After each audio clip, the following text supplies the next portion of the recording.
All right, so first and foremost, so thank you so much. First and foremost, right? So ये particular video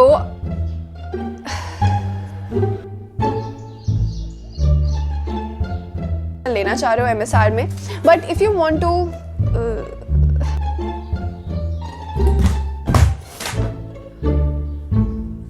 कि may be 3,000-4,000 views कुछ आ जाएंगे, but इस पे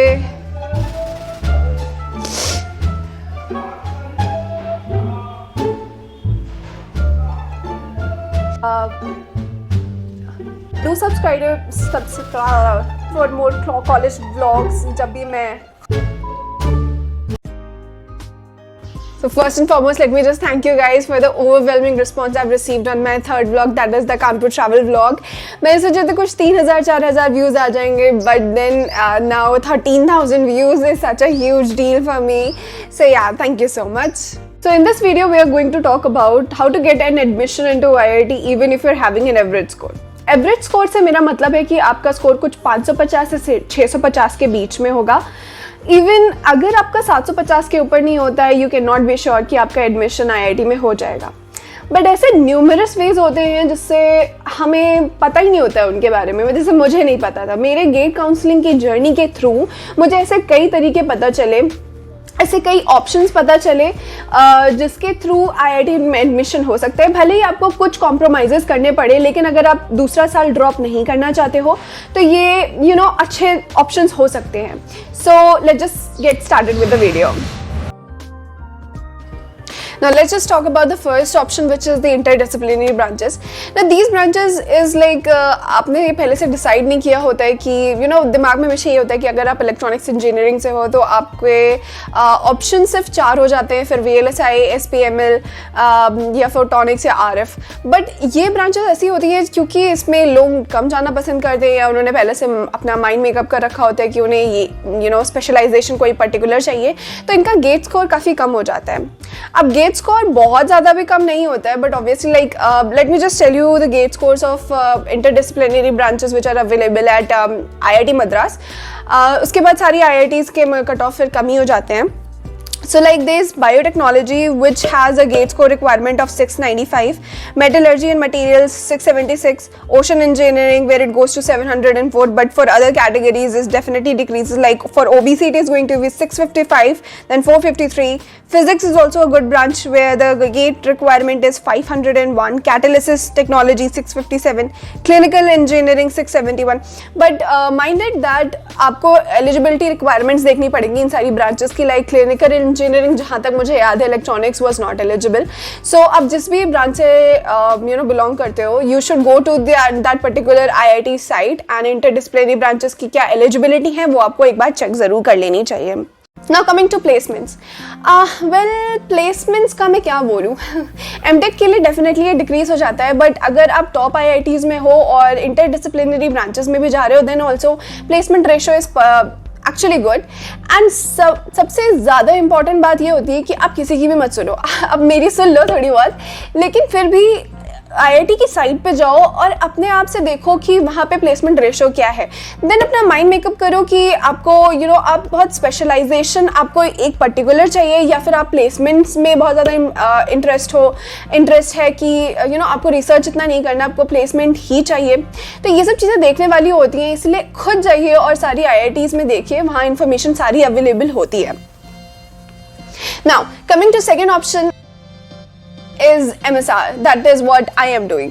So MSR is many people have doubts कि MSR exactly किस तरीके से MTech से डिफरेंट है. मैं बहुत कुछ बता सकती हूँ इसमें क्योंकि मैं खुद MSR कर रही हूँ, which is Master in Science Research.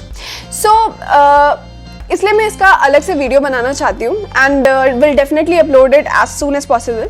But let me just quickly start with what is MSR and what are the gate requirements and everything.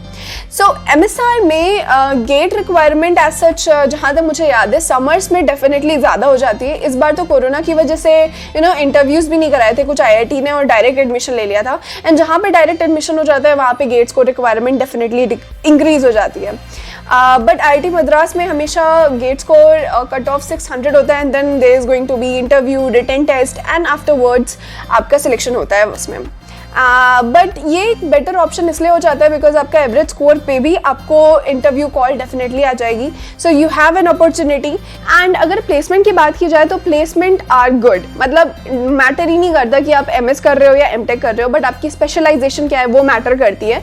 Like अगर मैं MS VLSI में कर रही हूँ and I am sitting for the placements and nobody cares, मतलब the company which comes doesn't actually care. So coming to our third option is going to be lower IITs like IIT Patna, Bhilai, Palakkad या फिर may be Dhanbad. क्योंकि यहाँ पे जो आपका gate score होता है वो काफ़ी कम हो जाता है किसी पर्टिकुलर स्पेशलाइजेशन के लिए. लाइक अगर आपको VLSI ही चाहिए, आप किसी और ब्रांच से बिलोंग करते हो लाइक सिविल और केमिकल एंड उसमें भी आपको एक पर्टिकुलर स्पेशलाइजेशन चाहिए, तो फिर आप you can opt for these IITs because यहाँ पे कट ऑफ डेफिनेटली डिक्रीज हो जाता है. Like I have written some of these cut offs. IIT Indore में 680 गया था for communication and signal processing. IIT Jodhpur में artificial intelligence was 561, sensor and internet of things was 640. IIT Bhubaneswar में electronics engineering was for 625. IIT Dhanbad VLSI 657. IIT Ropar VLSI 675. So you get the drill right. In particular IITs में GATE score requirement definitely आपकी decrease हो जाएगी. So that is one of the options. Well coming to the placements. Well placements आपके अगर आपकी specialisation पे depend करते हैं. VLSI का जनरली प्लेसमेंट ज़्यादा रहता है, तो अगर आप इन IITs में जाते भी हो और VLSI आपकी स्पेशलाइजेशन है, I think placement is not going to be an issue. But again I would recommend that go to that particular IIT site and check वहाँ पे प्लेसमेंट किस तरीके का जा रहा है बिकॉज हर IIT का अलग अलग प्लेसमेंट रेशो रहता है. Okay, so coming to the fourth option is going to be winter admissions. Well, मेरा खुद एडमिशन विंटर एडमिशन्स के थ्रू ही हुआ है, बट विंटर एडमिशन में रिस्क फैक्टर रहता है कि आपकी सीट्स निकलेंगी भी कि नहीं निकलेंगी. मोस्टली रिसर्च के लिए सीट्स निकलती हैं. MTech के लिए भी निकली थी, लाइक IIT कानपुर ने निकाली थी सीट्स फोटोनिक्स के लिए. बट अगर आप समर्स में एडमिशन ऑलरेडी कहीं पे ले चुके होते हो तो एक रिस्क फैक्टर रहता है कि आपका पूरा जो ना लाइक एक सेमेस्टर की फ़ीस चली जाएगी. NIT में एडमिशन अगर है तो NITs की फ़ीस अराउंड 1 लाख समथिंग होती है, या may be more than that 1,50,000 और मोर दैन दैट. सो या ये एक प्रॉब्लम रहती है और रिस्क रहता है. बट एनीवेज विंटर एडमिशन्स के थ्रू भी अगर आपका एडमिशन हो रहा होता है then there are advantages to it also. Like मेरा हुआ था VLSI फील्ड में, सो मुझे ऐसे कोई भी डिफरेंस नहीं लगता MTech और you know like if I'm talking about placements दोनों की सेम होते हैं. and is it worth it? So yeah, I think it is going to be worth it because अगर आप already drop करने वाले हो then it is going to be an advantage कि आप winter admissions के लिए बैठ सकते हो, और अगर आपका हो जाए then you will think about it कि आपको admission लेना है कि नहीं लेना है. So this was the video guys, and I know मैं बहुत सारी चीज़ों को एक्सप्लेन नहीं कर पाई बहुत एलैबोरेटली, बट अगर मैं समझाने लग गई तो ये वीडियो यू नो आधे घंटे का हो जाएगा, विच आई डोंट वांट. तो ऐसे बहुत सारे क्वेश्चंस हैं like what is the difference between MTech and MSR. GATE counselling के थ्रू मैंने जो मिस्टेक्स की थी वो सब मैं एक्सप्लेन कर सकती हूँ यहाँ पे. यू नो बहुत सारी टिप्स एंड ट्रिक्स होती हैं. एंड देन इंटरव्यू क्वेश्चंस क्या थे मेरे, and also there is going to be a video about you know all those question you guys put in the comment section. And हाँ yeah right, so put those question in the comment section, क्योंकि मैं चाह रही हूँ कि मैं बहुत अच्छे से एक्सप्लेन कर सकूँ. एंड अगर मैं कमेंट सेक्शन में एक्सप्लेन करने लग गई तो यार वो इतना एलैबोरेट नहीं होता है, इसीलिए मैं एक वीडियो बनाना चाह रही हूँ जहाँ पे मैं आपके सारे क्वेश्चंस को बहुत अच्छे से एक्सप्लेन कर पाऊँ. डू लाइक दिस वीडियो अगर आपकी थोड़ी सी भी हेल्प हुई हो, and subscribe it so that I may know that it's all worth it, and मैं ऐसे और इन्फॉर्मेटिव वीडियोज़ बना सकूँ ताकि आपकी और हेल्प हो सके. And stay tune for more college blogs जब भी मैं IIT पहुँचूँ, and for all those you know beautiful comments in the third video I had. So yeah, more travel vlogs on the way.